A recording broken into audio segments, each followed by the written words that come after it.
YTV.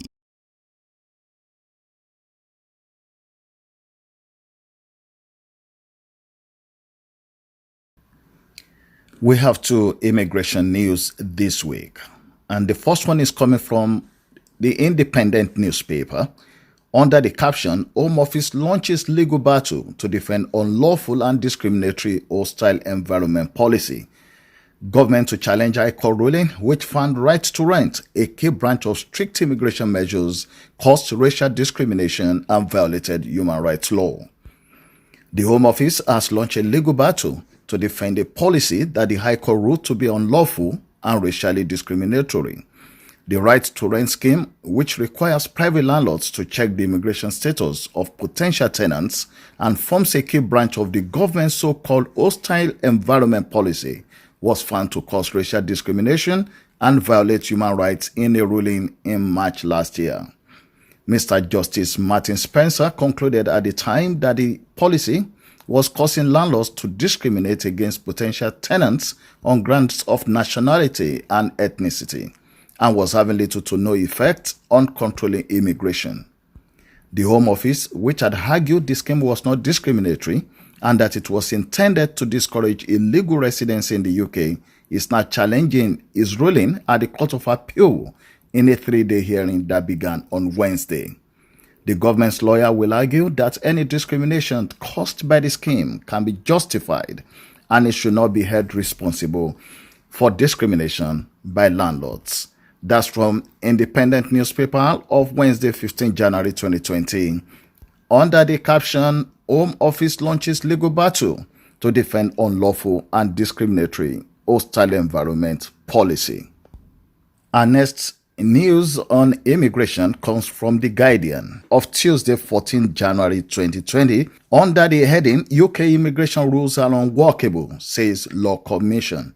Government advisory body says simplifying badly drafted regulations would save 70 million. Immigration rules are overly complex and unworkable, according to the Law Commission, which recommends simplifying them in order to save the government £70 million over the next decade. The regulations have quadrupled in length since 2010 and are comprehensively criticized for being poorly drafted, says the body, which advises ministers on updating the law.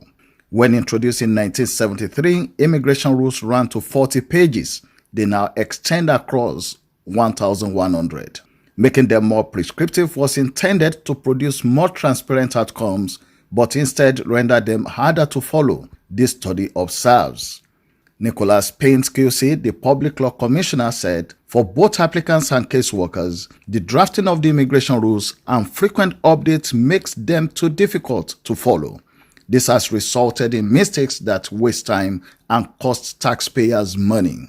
By improving the drafting, restructuring the layout, and removing inconsistencies, our recommendations will make a real difference by saving money and increasing public confidence in the rules. The need for clarity has become more acute, the Law Commission had in evidence it received, because more and more applications are unrepresented and struggle to understand proceedings. Immigration regulations have an impact on millions of lives every year, the report accepts.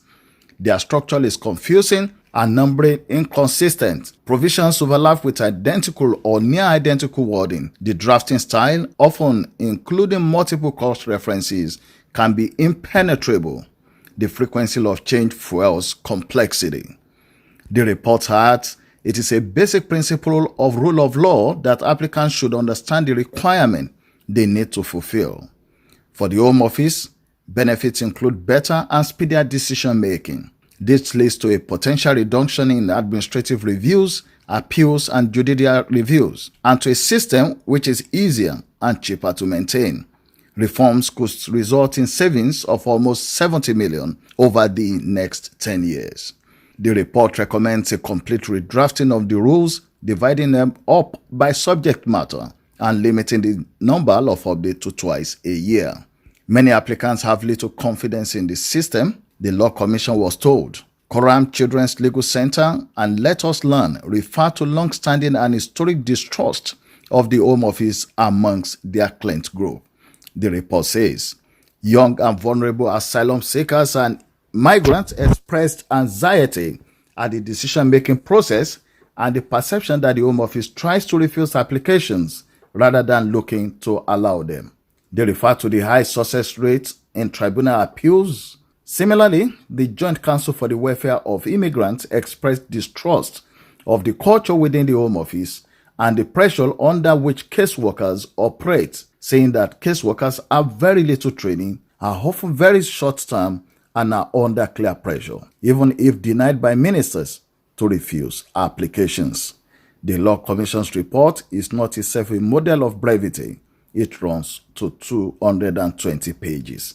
That's from the Guardian newspaper, and it comes under the heading UK Immigration Rules Are Unworkable, says Law Commission.